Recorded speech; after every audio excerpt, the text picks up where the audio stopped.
Welcome to the Trinity Force Podcast. Yo, it's that Triforce cast beaming straight to your home. Grab a beer so we know Pony drinking alone. Send an email, a quick tweet, just pick up the phone. Leave a message at the beep if you're a creep, watch your tone. Discuss the meta game, patch notes, whatever helps your stats most. Obi-Pon Kenobi is your last hope to snatch gold. So grab your headphones and join in the fun. We'll try and force in some jokes and some cringeworthy puns. Yo, we can make it together, people. Trinity Force Podcast. These boys are second to none. Now that's the end of the intro. It's time we begun. And there we are. Episode 443 of the Trinity Force Podcast is now live. If you're watching YouTube or the live stream, you may see something a bit different. We are trying a new live scene this week. Those of you that are listening to the podcast, nothing should change for you, but we wanted to kind of make it a little more interactive for those that watch on YouTube. And we're going to start showing... Yes, well, there's more to that. We want to ditch Skype, so Skype's gone now. So we're trying this new live program. Skype does. And two, we wanted to be able to show you what we're talking about during the week, so you guys get a better idea. So now, if you're watching live or if you watch on YouTube, you'll be able to see the listener questions and stuff that we talk about. Yeah, you'll be able to. Which see is actually a really good faces. change. Yeah. Right. It'll be great. You for might want to notes. You might want to zoom in a little bit on those, like Control Plus that a couple times. Maybe make it easier for. Because I can't read it, and I'm my old eyes can't like, read. I'm actually connected to you, so okay. There we go. That's great. That's perfect. Well, that's there. That's how it's gonna have to be because you won't be able to see it otherwise. There we go. Yeah, if you're listening to the podcast, we're still going to be obviously focusing very much on the MP3 side. We just wanted to make these live listeners or live viewers and the people watching the YouTube have a little bit better of a time. So nothing else will change, but. If you haven't seen it, go to youtube.com/TForce Podcast, and you guys can check out what I am talking about. Other than that, everybody but Dom is here this week and Santana. And we're going to jump in and talk about some listener questions.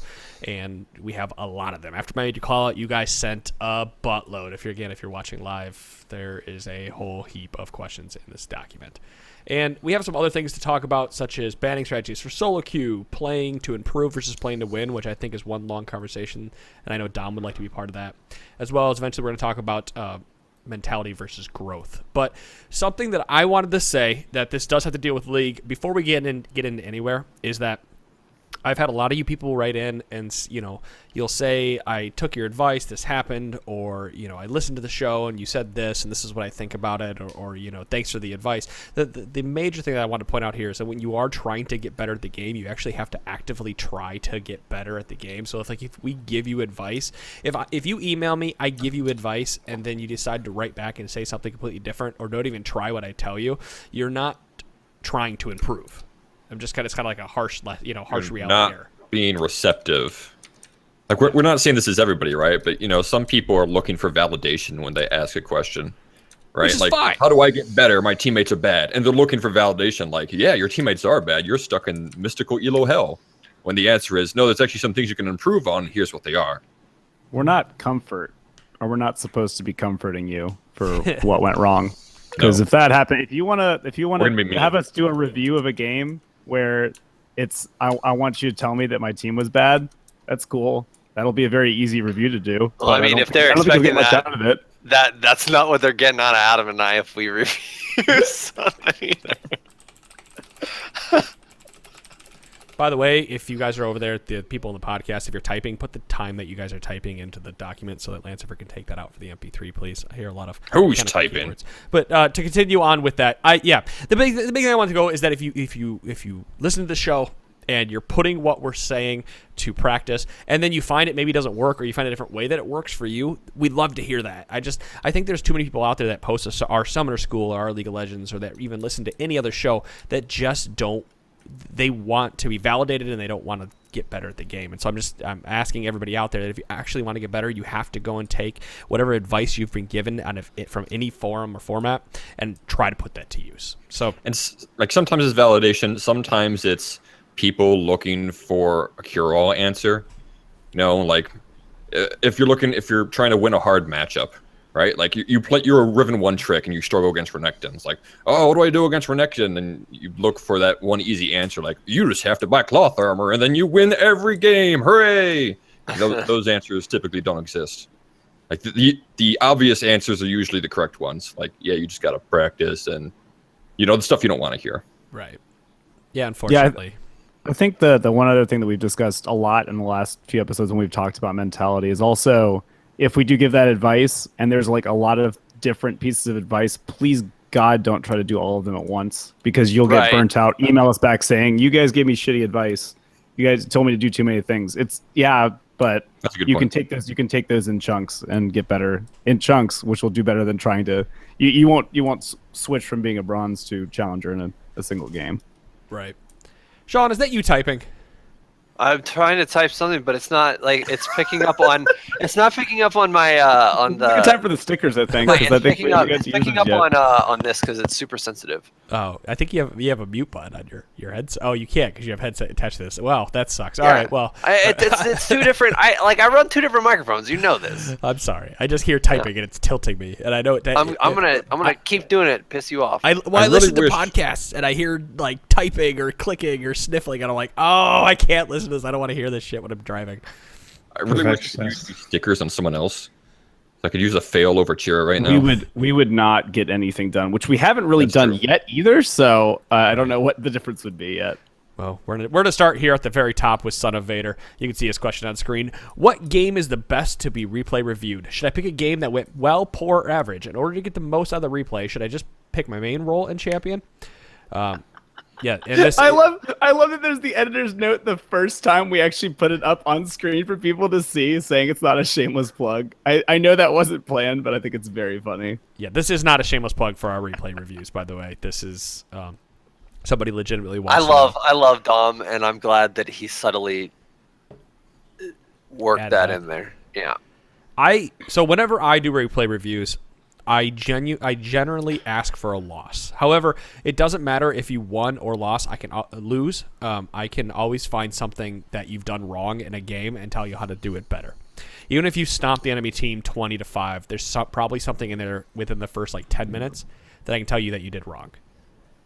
I think something that a lot of people struggle with is either figuring out how to close out games or how to take advantage of a lead early. And I think that can honestly be a very good replay review, even though you might have a successful early game where you might not learn a lot from the review. It might be like, I stomped my mid lane, but I really wasn't able to do a whole lot to carry my team to victory. What could I do better with that? Because we ended up losing afterwards. Or those are two, I think, very good macro game things that you can learn based on somebody kind of pointing out what you do wrong. Because to you, it's kind of inherently, oh yeah, I just do this. That's just how I play. If somebody points out something that you're not doing, like not roaming enough when you have that lead, or taking down turret and helping push down other ones, you can learn a lot, I think, from those 2 points if you aren't very good at those already. As for the way it's worded, I would probably say an average replay or a game where you feel like you played, like how you would normally play is probably the best choice for a replay. If you're too ahead, you might not learn a lot from it. And if you're too behind, there's a point where, you're losing too much, and it's hard. Sometimes the answers just aren't there. But consistency is a really important part of climbing in this game, especially on the rank ladder. So where you feel like you're at your consistent level of play would be the best way to learn from. Mm-hmm. I agree with that. And to go back to what Mitch said for a second, I think in general you can kind of summarize what you were saying as, if you ever play a game and you don't know what you did wrong, that's what you were saying, right? You don't know where you went wrong. Maybe it was a successful early game, and then somewhere along the lines your team started losing, and you don't know why. Yeah, there's also, it's wrong, but also why wasn't I effective is also a very, very key point there. Because if you didn't die but you just stayed in lane and didn't do anything with it, so wrong is technically true even if you didn't mess up in your own mind. I really do think some of the best replay reviews to go back and look at are the ones where you are ahead in lane and then throw the game at some point. Even for yourself to go back and look and try to decipher what I did wrong. I just think a lot of people don't understand what I should be doing with my lead and how I should be using it. I can recall doing a replay review many months ago of a Darius who walked out of top lane, something 3 or 4 kills ahead of the enemy laner, but he wasn't using his teleport correctly, or he was split pushing at the wrong time, or he wasn't joining his team and using his power, because he was the only person on the team with power, to level team fights, for example, like not teleporting the dragon or not being at the dragon when he needed to be. There's just little things like that. Understanding how to use that power, like we said before, and where to use your power at can be a very big hurdle to jump over that'll help you progress further in this game. Because I see a lot of stuff, like if I'm doing a replay review for you, right, or if you're looking at one yourself, we can go, all right, well, I walked out of lane and I only had 70% of the CS that I should, and maybe I got auto harassed here and there. Like, those are good things you should be working on all the time, and you don't need a replay review to tell you. Replay reviews, and even specifically just doing it yourself, should be more of, I see where the enemy is now, and this is what I think I should be doing at that time, and trying to walk yourself through why what you did was wrong. Or right, I guess. So that there. I'm going to say at the same time, there are some people who their main struggle is laning phase, and they really need some help as to how to get through that. Some people just aren't aggressive enough, and they don't realize it. They don't know when they can go in, what their openings are. I feel like a long time ago when I did reviews, I haven't done one in forever, but I pointed that out a lot. I spent a lot of time on the laning phase. Shoot, I think every time Sean and I do it, we spend more time on the first 10 minutes of the game than we do any other part of it. We spend like a half hour talking about the first 10 minutes of the game, and then things generally, like, the entire rest of the game gets set up on that. So it's a huge piece of it. Todd, this is why I think you should stream more, or even release videos to our YouTube channel of you playing top lane, because I've gone back and watched some of the reviews or some of our replays and just kind of watched how you're training in lane and how you're getting your kills and whatnot. And there's a lot to be said from being on that island and understanding how to use minions to your advantage, or understanding when you should push and whatnot, that I don't think a lot of people understand without seeing it. And so I think you'd be a good one. There's definitely a lot of strategy in top lane. I think that's what attracts me to the role so much, like, because you're on that island, like, every little thing you do has to, be like optimal in a way. Well, it's all on you too, is the other piece of that. It's not like mid where ganks just happen because of proximity or bot where you have two people that can do something. Like, top is so centered on, well, I'm here by myself, better figure this out. And like Pone was saying, because it's that island and it's 1v1, everything is really illustrated. Like, it's really easy to see a trade develop and to see who won and who lost, and how somebody might be manipulating creeps. Right. So yeah, I watched Todd a couple of times and actually learned a lot from them. So yeah, Todd, I think that'd be good for you if you have any other time. I think even recording a game, or even like some recorded you speaking over you playing, might be helpful for some listeners if you ever have time to put one of those together. Yeah, we can definitely do something like that. Cool. Well, let's go ahead and move on to the next question, because this kind of goes into the top lane discussion that we just had. Resiliency writes in, I found a lot of success with Alawi, but I've recently decided to go all in on learning to play Fiora. Do y'all have any tips and strats as how I can do better with her? More than just practice, of course. I struggle during laning phase, specifically in range matchups, and I'm also not sure where I should split push and when I should group up with my team. Any advice? No. I had some thoughts on this, but I think Todd would be better suited to speak about it. Well, I just have a couple quick tips, because I'm not like a Fiora expert, but I do know that one of the ways you control the lane is with her passive, getting those procs on the enemies in the during the matchups. So it's pretty important to not let them walk too far away. Like, there's a certain distance where if you break that distance, you drop the passive mark immediately. The vital. So, like, if you're against a range matchup specifically, I'd say good use of the bush to keep those marks up, to give you an opportunity to trade if it shows, is probably an important thing to do.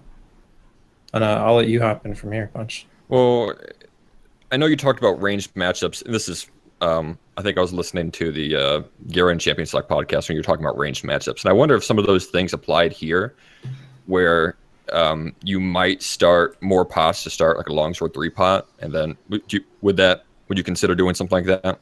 I guess it just depends which range character it is. Like, in certain ones, Fiora probably has the mobility to get away with that aggressive start.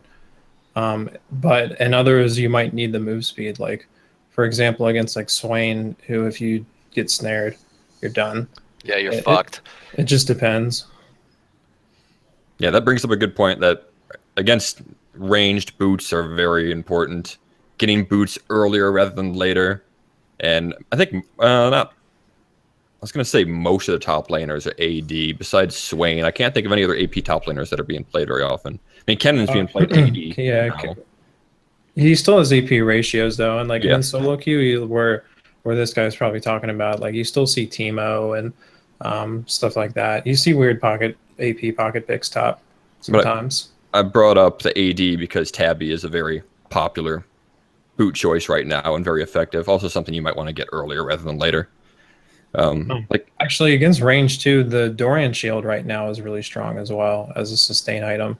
So if you haven't tried, if you're still using Doran Blade, give Doran shield a try. In general, Fiora tips. I've just been playing her off and on for a while now, and there's just some kind of things that I picked up. I'm no Fiora expert by any means, but one thing I learned pretty fast is that her riposte usage is really important. If you block the right ability, you can turn a fight around. Like turn a losing fight into a winning one, or if you screw up your riposte, it could go the other way too. Obviously, if you're playing against ranged champions, it's easier to know when to use that because most of their abilities are ranged. So you just need to know ahead of time which ability from my opponent do I want to block, right? Like if you're playing against a Quinn, you've got two options. You can save your W for Q, or if you've got early boots and you're confident you can dodge Q, you can save W for E. And those are the two abilities you're looking for before you use W. If you're playing against someone like a Renekton, well, the ability you want to block is W, which is a lot harder to see coming because it's melee. So in those melee matchups, you kind of have to play around with your opponent and see when they use it. For example, if Renekton dashes forward to you and immediately uses W, well, then you know that's his plan. That's his trade pattern. He's going to use E, and then he's going to W right away. So as soon as you see him use E, you can use W to block it. If he hesitates before using W, then you know next time he goes in, you have to wait before you use your W. It's mind games like that. Top lane's really fun in those regards, playing those mind games. Another thing I learned is you can be very aggressive with Fiora's ultimate. You don't need to save that. If anybody ever engages on you and they use their disengage to do so, like again, let's use Renekton for an example. Hold that and flip it.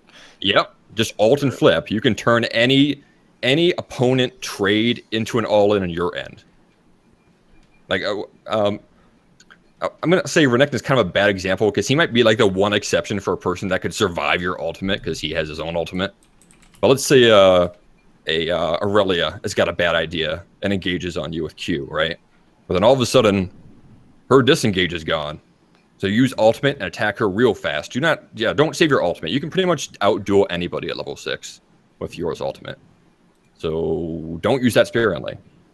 And the last thing I kind of wrote down here was Fiora has a very strong level 1 when proccing those vitals, as Todd was talking about. And a lot of people surprisingly don't respect that. So if you can proc a vital at level 1 and they're still trading with you, proc the next vital and keep proccing them. I've blown flashes and gotten first blood just because for some reason people think they can fight Fiora level 1. Now, I think as Todd proved the other day, don't try this against Darius because Darius is better at level 1. So don't do that. But against most melees, it's pretty effective if they don't respect it. You do want to kill a couple creeps first. You want to take the whole creep wave. Probably kill 2 or 3 creeps.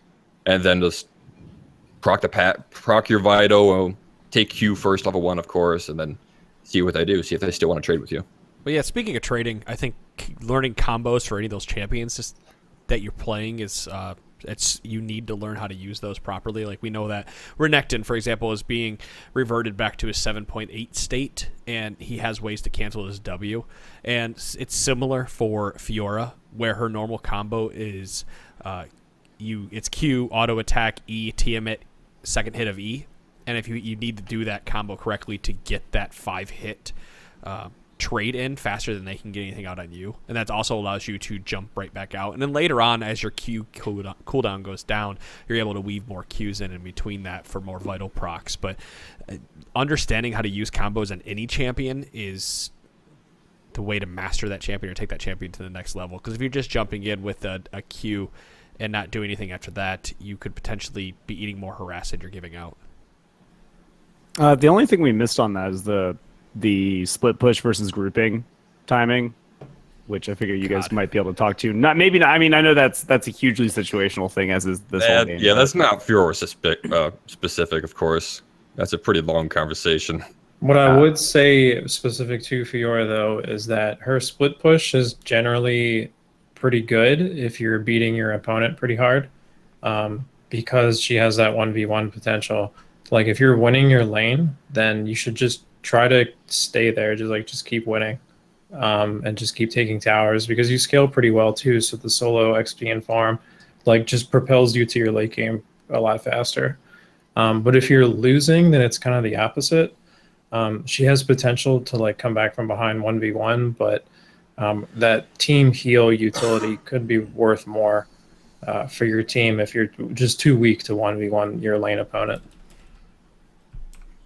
So basically, if you're pretty behind, I would just clear the wave and then group for dragons and towers. And if you're ahead, I would just push it down. Yeah, I think unfortunately that specific question that we receive a lot is, how do I split push? How do I do this? Is something that's really hard to explain on a podcast. Is better left for a replay review or playing in a game and asking somebody how to play that specific piece. We've actually gone over it in previous episodes as well. I'm sure if you Google through it, you'll be able to find it. But I don't think we'll be able to talk too much to that this evening. I think I can bring up something else that's kind of obvious. I feel silly talking about it. So let's say you are split pushing and they send 2 to intercept the wave, and all of a sudden you have to regroup. You have to rotate your team. Or whatever the reason is, you have to rotate back to your team, right? And they're fighting. Whenever you're looking to engage with a split push assassin hero, which I'm gonna label Fiora's assassin, even though it's probably not her correct definition. I mean, I know Riot changes this every month, so I mean, maybe she's a Slayer. I don't know what she is, but anyways, I'm gonna call her an assassin. So when you're looking to engage as an assassin, and this is the obvious thing, don't run down the middle at the enemy team. Look for the flank. Don't be the first person in there. You don't want to take the, you don't want to be the initiator for your team, right? You want to make sure they're already engaged, the enemy is already engaged, the enemy has already used some cooldowns, because if you don't, they're going to save all that CC for you. And then assassins don't do very well when they're stunned. Well, Punch, she's not an assassin.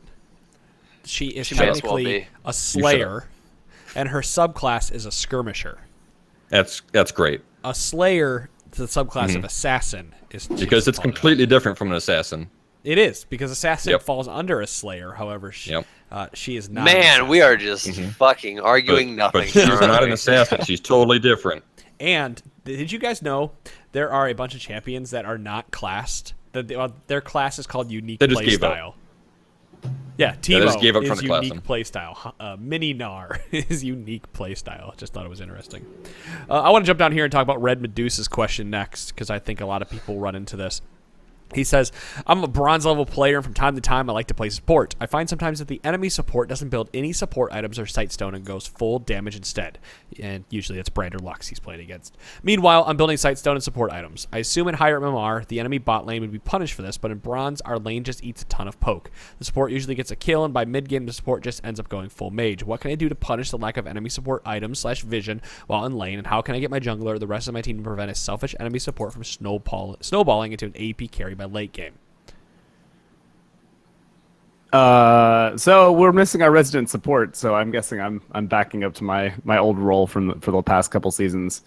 So the one thing that's really, and I understand, very frustrating about this is kind of the mentality of I can't do anything. Like I'm losing because this person is going for early trades. They're trying to win early, and that's their kind of win condition. Whereas yours is trying to go for team vision, team help, which is good and works very well in pretty much all elos. But if they're going to play these kind of champions, it's just the same as if you're playing against a kill lane. You have to not let them take advantage of that. You have to potentially play back and maybe sacrifice something, because later on, if you guys get together and suddenly they don't have vision control, they don't have anything but just kind of damage, and they're walking around blind through the woods, you're going to take advantage of that eventually. I think part of the issue is if he's playing solo queue, though, if he or she is playing solo queue, then you're running into that. Well, I can play back, but I can't make my teammate do it. So this person who's building as an extra mage is killing my teammate, and because of that, we're really, really behind. Is another way I sort of read this. And if that's the case, like, man, I fucking hate luck of the draw because you're gonna get some real rotten eggs when it comes to You kind of mentioned a thing you can do there is talking to your jungler and explaining the fact that they don't have ward coverage. Like, if you can use your pink wards aggressively for that, if you are going to keep like doing like what supports normally do with getting a lot of vision control, is you can take advantage of your sweeper, take advantage of your pink wards, and make sure that your jungler has the easiest ganks that have ever existed into mankind, because those people are also going to be playing hella aggressive. So, assuming you haven't fallen behind early on, it should be free ganks all day. Yeah, it should be free ganks, and by that point, like if we're talking about a point where you have a sightstone and they don't, like they've actively made that decision, you're only talking like level 5, maybe level 6. And it's super early on that hopefully you haven't given up kills and the lane isn't it's not a possible 2v3 scenario where they could actually beat you if your jungler comes. But if it's early enough, they've only got like, I don't know, a blasting wand or haunting guys instead. That's where you can take advantage of it more. You just have to be very communicative with your jungler and say, hey, this is not warded. They are not trying to ward. These ganks are the freest. Like, just come down here and you can right click and get it. Alternatively, you can fight fire with fire. I was about to say you can do the same thing. It's bronze. Right. You're in bronze. If you are in bronze and you are trying to play the game the way that that you think it should be played, potentially, and it's not working for you, something has to change. And the only thing that's going to change, because you cannot, the number one thing you can do, like, I love all this. I was going to give this exact advice. You know, you are now the anti-warder. You are now buying lots of control wards. You're setting it up for your jungler. Obviously, we can't impart our will on it, no matter how many times we ping and say shit's open. You can't make the jungler come down. You can't make your ADC play smarter. You can't do any of that stuff, but you can change up what you're doing. Fight fire with fire. Start picking brand. Do not ever pick support Lux. Pick Vel'Koz. Pick Morgana. Yeah. I was gonna say Vel'Koz. Vel'Koz is actually one that I would still play if I'm jumping down in bot lane. Vel's a sleeper too, in that if even if like you go even, that ult still does insane damage if nobody pays attention to you later on as well. I have to imagine that Vel'Koz is sleeper OP in bronze. If you are, I would think so. Half a brain. If you have the mechanics to be able to like actually land his other abilities, you should be fine. The one you be able to hit, and it's because you can either use as engage or counter engage if they're playing super aggressively. Like you can look for those windows, and he would outrange that brand. Lux, it's kind of close because of how long range the E is, or her Lux's E. I shouldn't just be saying ability letters because that's going to get too many pronouns. I mean, the issue with picking like an AP mage is you're banking on you being so much better than the people that you're playing against that it doesn't matter if they have a support. Like your whole thing is, yeah, I'm just better than you, and I'm going to be able to do based on like better mechanics or better game knowledge or whatever. I'm going to be able to do more with higher damage abilities in this situation and like force this into a snowball on my own. But like, again, as you climb the ranks, you see that less and less because like people that play support know how to fucking deal with it. That's why you have to roll. Like when you roll into high silver, low gold, that's when you kind of really start playing the game. Yeah, you go back into the general meta of the game. Right. Yeah, anything below like mid to high silver is just a free for all where you just do what you can do to push yourself through it. And you know, that can be said probably through a lot of gold too, but just depending on your skill level, I'd say that generally speaking, being below silver 1, you're just kind of like you're imparting your will in the game and making it work. I understand building a sightstone as a support, and you definitely should build one at some point in the game, but if you're fighting fire with fire, you're not building that sightstone earlier because your team isn't using the vision, because it doesn't matter if they track the jungler or not. How many of our junglers have said that top lane is awesome to gank because nobody fucking wards up there because top lane has never had a gank for like 17 seasons? That's yeah. And the same thing goes for those low elos. No one's fucking warding anywhere, and it doesn't matter if they did because no one's paying attention to them. Well, and the other thing is too, and like I don't want to knock on lower level players, but like there is something to be said about you ward and then people don't pay attention to it. And it's one of those things like information and vision go only as far as like they can be hugely beneficial for your team. And it's a very, very important thing to get good at warding areas of high travel for the enemy team, or like knowing where people are going to be. All of that stuff is great.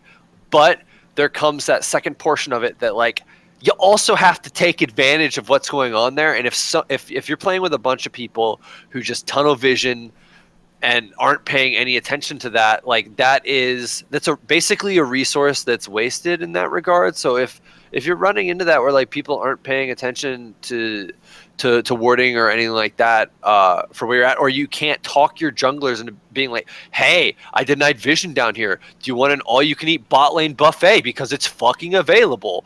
Let's go. If they're not showing up for that, you got to put the ball in your own hands and figure shit out until you can climb to a place where people recognize what you're providing them. I think one last thing on that I think we covered this kind of a couple episodes ago, not specifically this question, but somebody asking, how can I carry from support? And ironically, it's what your opponents are doing. Like that's one way to do it. The other way is to use the vision that we're talking about. Like those are the ways you can try to carry, even if one of them seems unorthodox, or people might flame you for not doing the right support. Oh, I'm off screen. There's the air quotes. Like it's an air quote sticker. Yeah, if I can get an air quote sticker, that'd be great. But that is one way to do it. And once you climb far enough, you can play the more orthodox way if you want. And I don't know. I don't know if that's what you want to do. I'm glad that question got a lot of input. Well, let's move on to another question here. It's probably a good one for a lot of people. Shiloh writes in, when I'm playing a game, my mind will go into autopilot mode where I'm not focused on the game completely and I kind of just zone out. This affects my gameplay because I do not consistently check the minimap and my internal dialogue does not keep track of timers, cooldowns, and more. Because he's zoned out. How can I get out of this bad habit? This sounds like you're bored.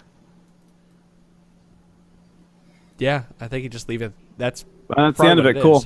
I mean, if that's the case, like, pick a different role, pick champions that you'd rather you want to start playing. Like, I mean, it's funny because this is like the complete opposite of my approach to things, in that like I try to get zoned into things by like putting on like repetitive music or something like that to get like my brain in the right sort of mental space before I go on my word vomit spew while I play, which is I just talk the whole fucking time to keep myself like active and paying attention and all that shit.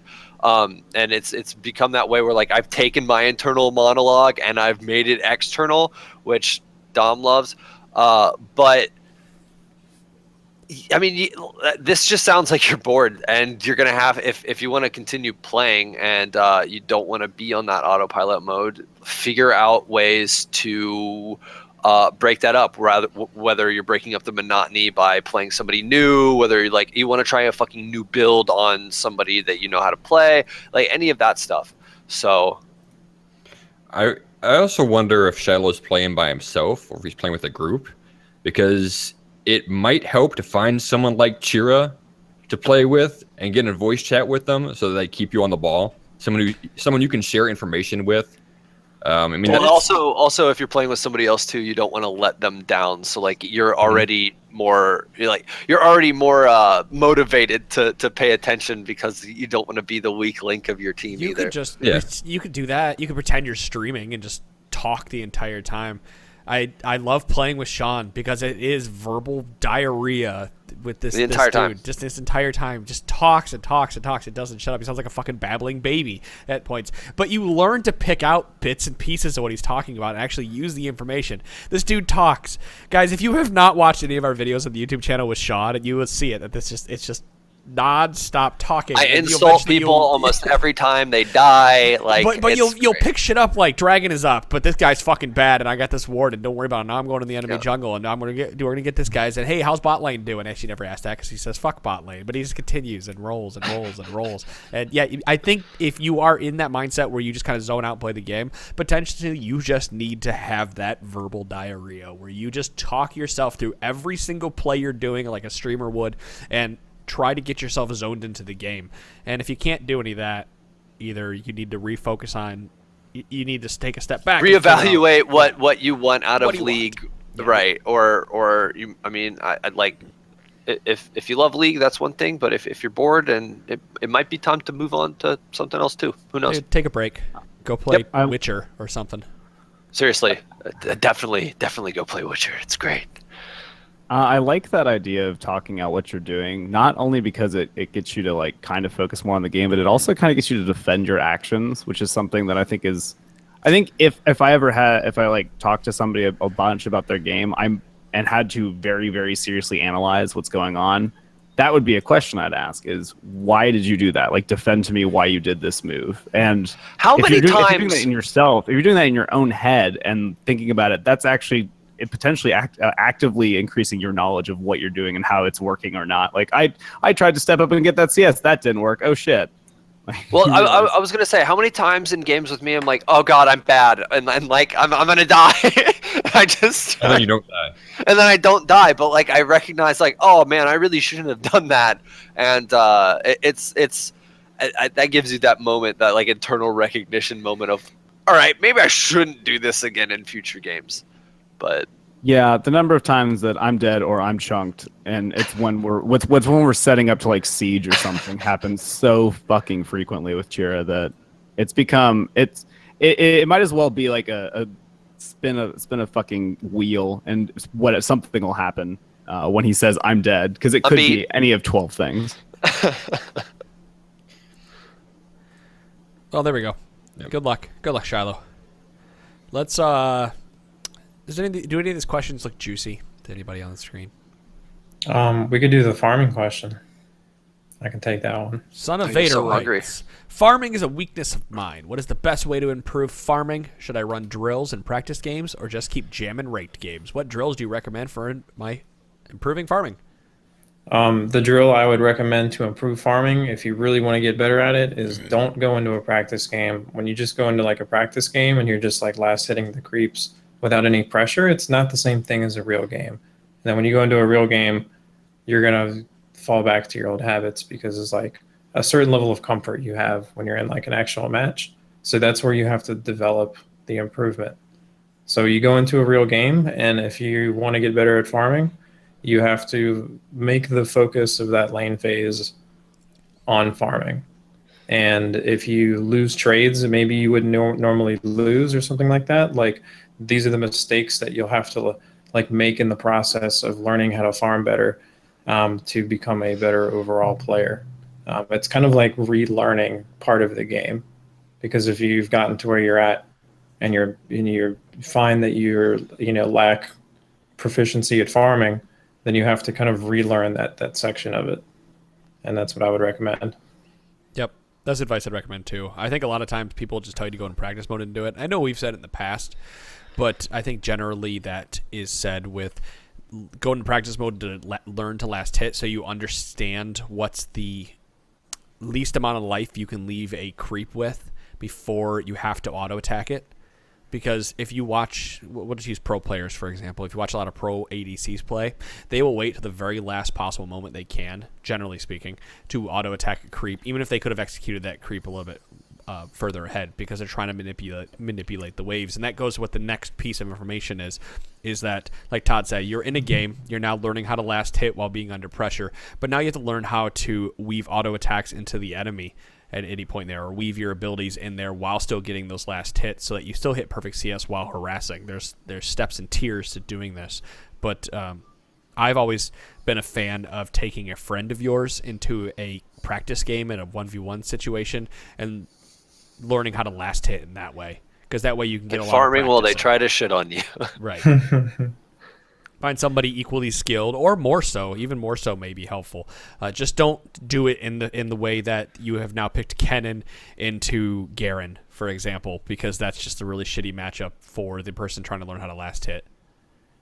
Because there's no jungle pressure to pull that Kennen off at any point in time. Pick 2 melee champions or 2 ranged champions and go in there and fight each other. Yeah, just an even matchup is what you want. Going into a custom game is useful if in limited usage, if you're picking up like a new champion and just want to see what their attack animation is like, or if you're just warming up to start to get ready to play games, like you haven't played in a couple of days and you're logging on to play ranked games and you just need to warm your wrist up.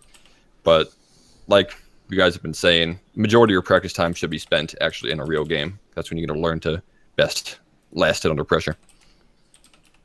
So, it's not the lag. I am pulling up a champion GG right now, and I'm sorry, it's not the lag, but you wrote in and you had a question, so I'm going to throw your champion GG in front of everybody right now because I want to use this as to point something out. He writes in, I've been a Blitz main for quite some time. I have a good win rate, and I'm sitting in Silver 2, but I'm not starting to have as much fun because terrible ADCs hurt my soul. I'm looking for a new champion role, thinking mid or top to carry me to gold, so if I go back to support.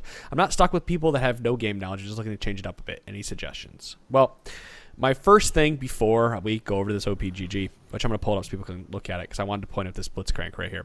He says he's a Blitzcrank main. He says he hates terrible ADCs. He's not having fun, but he wants to get better. I think if it's not broke, don't fix it. Like if you're actually looking to climb and your goal is now gold 5, it's not is your goal I want to have fun, or is your goal gold 5? Because your goal is gold 5, you have 78 games played as Blitzcrank with a 59% win ratio. I don't care how fucking shitty those ADCs are. Keep pulling bitches. I mean, like, here's the thing, and you see this all the way through gold. Like, good Blitzcranks tilt bad bot lane so bad that you win. It's amazing. It's support Curie. Yeah, it's straight up. Yeah. It's you just abuse people for not paying attention. You kill them. It rolls into a whole thing. Like maybe that gets harder to do once people learn how to dodge and whatnot. But even still, like, fuck, we've been in games where and I'm not throwing Adam under the bus here, but like somebody like Adam would be in there playing 80 carry and is like against a Blitzcrank for the first time in like 200 games and just doesn't respect the grab, gets killed, and then it's like, what the fuck? I dodged. That grab didn't hit me. Yeah, that grab didn't hit me. And then next thing you know, like, fucking happens again. And dude, Blitzcrank makes bottom lane. Well, yeah. I was just complaining to Dom today that I hate. What an asshole. So they've now called Blitzcrank, Thresh, Morgana catchers. That is their subclass, which I think is catchers. Terrible. Yeah, they can't call them hookers because of Morgana. Oh man, they should call them hookers all day. But I hate playing into catchers because there comes a point in the lane, and it's about level 4, maybe level 5, where I now have to play the lane completely and totally differently than if I was playing into any other champion, because all that Blitzcrank has to do is get bush control or walk in the bush, and I have to respect the fact that he has a fucking hook, and now I've been zoned off of CC. I don't care how bad your AD carry is, you just need to flex that Blitzcrank muscle and just be up there and ready to pull and make the enemy team afraid of you, to the point where now your bad ADC is getting farm and you are able to do what you need to do. At the same time, I mean, if you're playing Blitzcrank, again, for example, fuck your ADC, run around and start pulling bitches and start making plays out everywhere else in the map. Ruin everyone's life. Not only that, but Blitz is he's like the character you pick if you want to just roll the dice at 35 minutes and get that one lucky grab that auto wins you the game. Yeah, and he does. Because it happens. If you instantly turn into a 4v5. That's a really good way of putting it. You just fucking throw that hook out there in the middle of a crowd, and if you get them, you get them and you win. If you grab the tank, just don't hook good luck. But yeah, to go back to my original point, it's not the lag. If you are looking to climb, stick with Blitzcrank. If you're not, just go play a bunch of fucking normals and play another role. 60% win rate's real good. I think it's not. I think his name is a reference to his ADC excuses. Yeah, probably. Just sad about that. Well, let's do Juju Fruits here. Over the past several months, I've had a lot of disinterest in playing ranked. I used to grind hundreds of games and worked my way up to Diamond. I think the main reason is that I absolutely hate the laning phase. I'd much rather play Heroes of the Storm and Aram because those concentrate in the best parts of team fighting. He loves Talon, Vel'Koz, Kennen, Bran, Kassadin, Zillion because they can either roam or ignore the laning phase or do massive AoE damage. I also play ADCs and Arams, but can't play them in summoners just because I lose too hard in laning phase. Again, that's all goes back to hating laning phase. Is there anything I can do to enjoy laning phase more? If only there was a role that didn't have a laning phase. That'd be nice. Yeah, but no. That makes or breaks the laning phase for other people. You make laning phase. Someone that roamed around the map all the time. Yeah, and that you actually got to pick the pace of what you decided to do and whether or not to participate at all. I mean, mind you should be participating, but like got to decide whether you want to participate at all in other people's laning phase. I think it's kind of ironic that he lists Kassadin and Talon as some of his favorite characters, but he doesn't like the lane phase because, like, the lane phase is kind of where they take on their roaming potential. Like, the roaming happens more in that 15-minute window, I think, than it does in the later stage. I think they have maybe more control over laning phase than the other champions too, or they potentially can. I think maybe there's just like not enough appreciation for what goes on in the lane phase. Like lane phase is a really deep strategy, especially when you're a mid laner. Like you can control the pace of the game as a mid laner, especially if you coordinate with your jungler. I think if you're finding that the laning itself is boring, you should be looking towards the macro side of the game and trying to impact it that way. And as a mid laner, you're like in the perfect position to do that. So. Yeah, I don't have any. Unfortunately, I don't have any tips or tricks for you to make laning phase more fun. I like laning phase. Yeah, I mean, I fucking like a lot. pick a character like Darius, who's just like, fuck it, I win the laning phase. Super Deal aggro. with it. Boom. Switch lanes. Unfortunately, we have to have a laning phase to get to the point of any because people need time to build up to where they are. It's just like. I don't like the very beginning of playing. Like when I play StarCraft, I hate the first 5 minutes of StarCraft because I hate. Oh, you hate the setup and shit. I hate the setup. Oh, the setup's so good. Hated the build orders are like that's the most important thing. No, I understand that. I have a deep appreciation for it. I understand that like the first 5 minutes makes or breaks a lot of fucking games in StarCraft because there's a fuckload that goes into controlling those and doing that build order and dropping like the 6 pool or 10 pool or whatever it may be, right? Like dropping those at the perfect times if you're gonna cheese or if you're building up to go to that next tier, yada yada. I don't know the fucking terms right now because it's been forever since I played, but I appreciate it. I just don't like it, so I understand where he's coming from, but that doesn't stop me from playing it because I know that's just a method to get me to my means. Like I know that I'm getting to the point where I want to play the game if I go through that. You built that supply depot 5 seconds late? Ah, well, enjoy Zerglings. Yeah, right? Yep. Yeah, all I ever did was 10 pool. Fuck anything else. I guess Juju Fruits could also try Twisted Tree Line, which still has laning phase, but it's not nearly as long. There's a lot more action in that game mode. Yeah, there's a lot more roaming. More grouping up and roaming and. I was about to say that laning phase is more like, well, this was there kind of was a laning phase until everybody showed up, right? Which is all the time. It's kind of a pseudo laning phase. Yeah, it's not really a laning phase.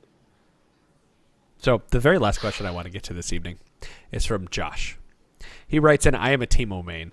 Josh, I'm not even going to read the rest of your question. I mean, I'm not. I was about to say he's a Teemo main. Good luck if you ever get in a game with me once 10 bans are in, because you're never seeing that champion again. You are a Teemo main. You are cancer. I will never play with another Teemo on my team ever again, and you don't deserve to have your question answered for playing Teemo. Wow. No. Yes, I have at least 1.5 million mastery points in the champion. I play him top lane as a tank, mage, marksman, depending on the matchup. In Season 6, I only played Teemo and climbed to Gold 1. I'd really love to get to Plat as Teemo, but also I get it's harder. Should I stick with it, or is Gold as high as I'm going to get? If I play something else, what should it be? Well, I don't think you should stick with it, but it depends on your win rate. You could go higher with Teemo.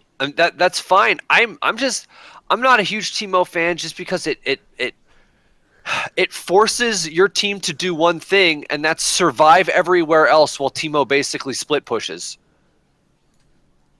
Teemo brings nothing to a team but heartache. And annoyance for the enemy laner, but whatever. Yes, I think absolutely. If you like playing Teemo, you can play it. You can take it anywhere that you want to take Teemo. You can take any champion in this game, no matter how fucking powerful or weak it is, and take it to where you want to go with it.